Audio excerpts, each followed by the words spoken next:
When I was in federal prison, it was really important that we always had our IDs with us. And I was just going through some of my work today and I found this little wallet. This is the wallet I used to carry around with me because inside it had my ID card. And this is an ID card from rather late in the journey. I think that I was already at Lompoc. I don't know the date, but I still like to look at it periodically. This is where I was. That's at the Lompoc Federal Prison there with my wife, Carol.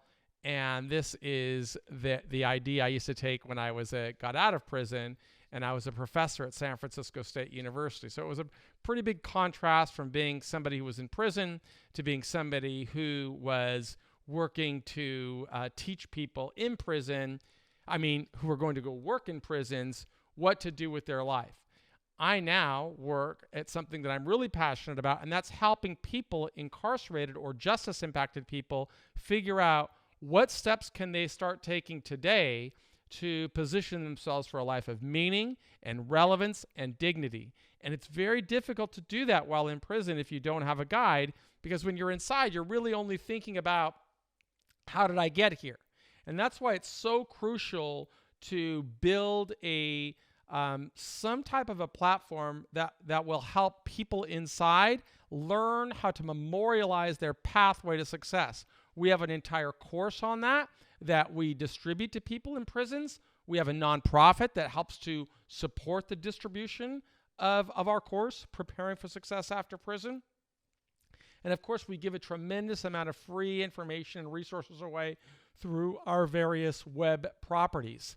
But right now, one of the big projects I'm working on is teaching people how to memorialize a release plan, build a profile, document their journey every single day.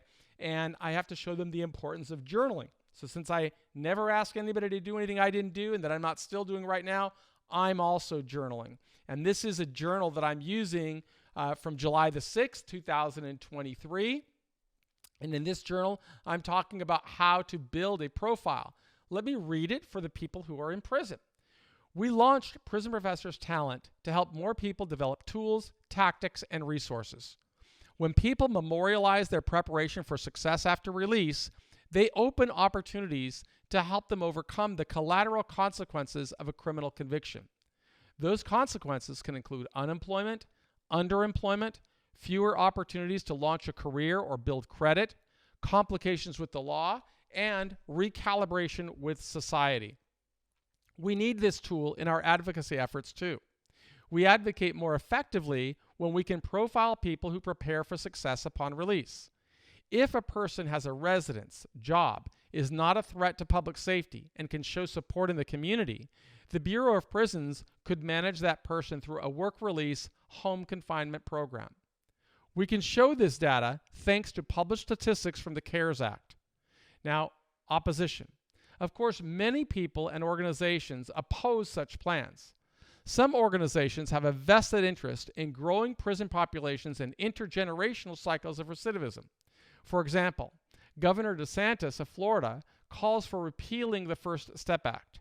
We fought for many years to persuade government leaders from the executive, legislative, and judicial branches that we need laws and policies to incentivize the pursuit of excellence.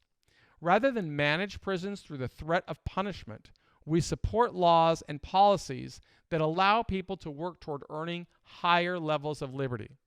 To succeed in our efforts, we must show why our nation incarcerates too many people who serve sentences that are far too long.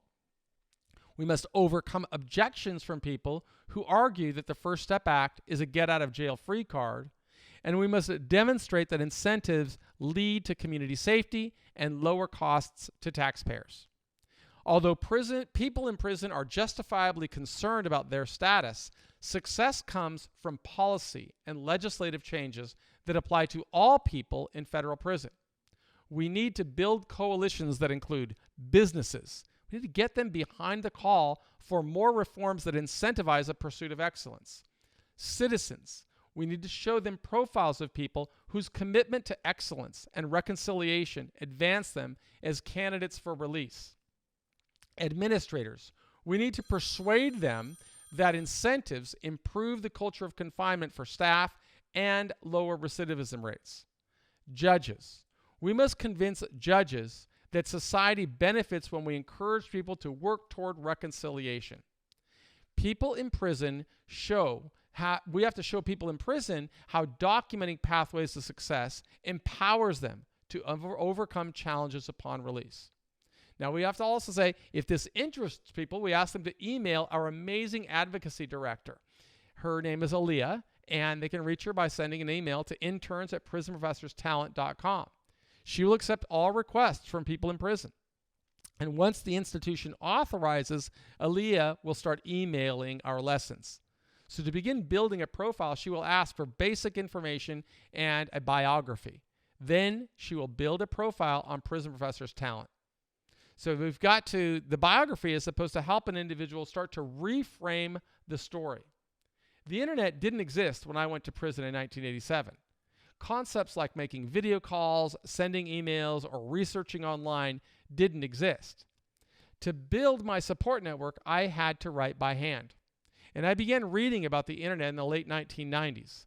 The more I read, the more convinced I became that it would change the world.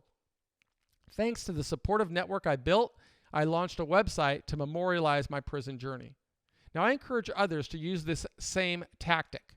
It will help them going forward, particularly if they ever want to pursue a commutation, compassionate release, or if they get the privilege of being resentenced on their case, hopefully to a lower term.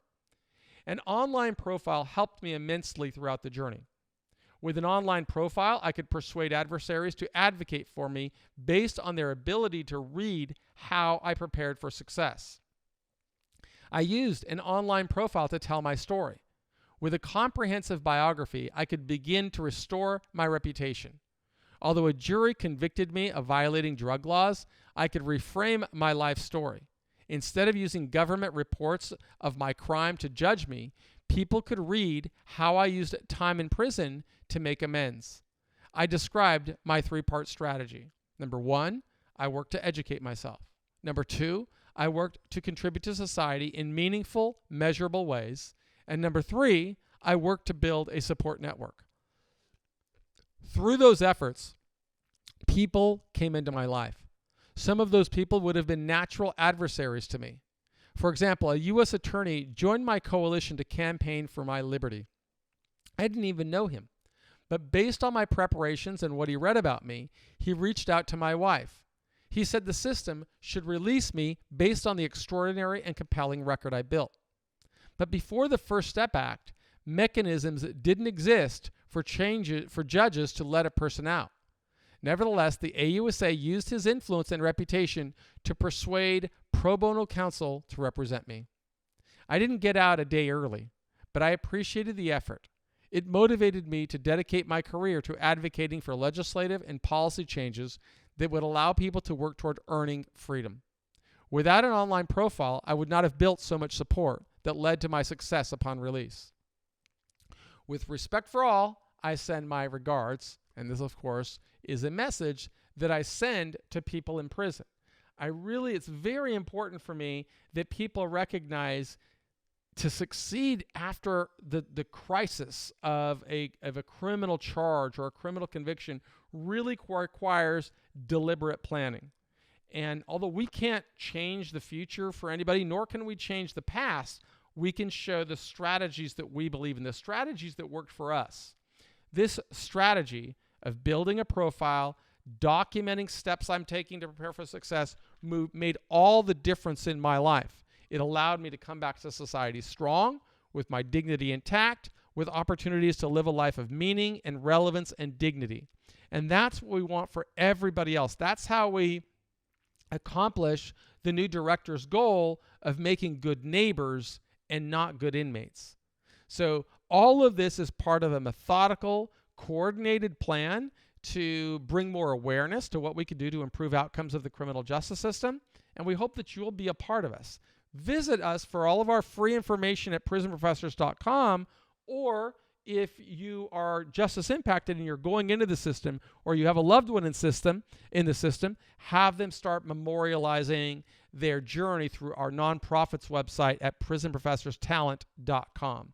So we believe that everybody can build a better life, but it doesn't happen by accident. It requires methodical planning, and that's what we try and teach. So visit us. My name is Michael Santos. I'm the founder of prisonprofessors.com, and I believe in you.